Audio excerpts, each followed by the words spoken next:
वक्फ दुरुस्ती विधेयक लोकसभेत मंजूर झालं आहे। काल रात्री उशिरा वक्फ दुरुस्ती विधेयकासाठी मतदान घेण्यात आलं।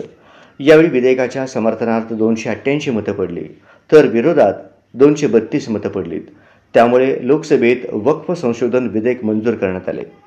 संसदीय कार्यमंत्री किरेन रिजिजू यांनी काल लोकसभेत वक्फ संशोधन विधेयक सादर केलं। हे वक्फ सुधारणा विधेयक लोकसभेत सादर होत असताना मोठा गोंधळ झाला।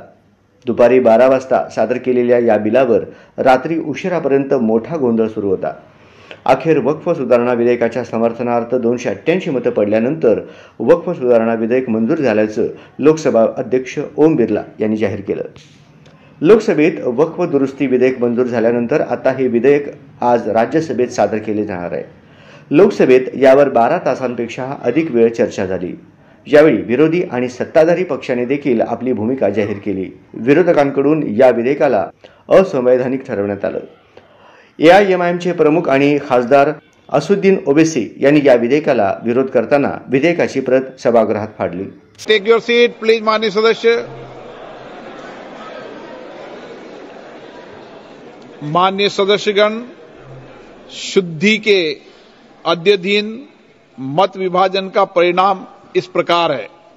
पक्ष में 288, विपक्ष में 232। प्रस्ताव स्वीकृत हुआ और विधेयक यथा संशोधित पारित हुआ।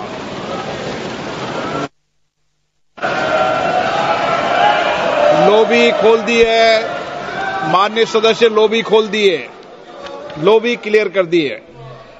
अब हम आइटम नंबर 13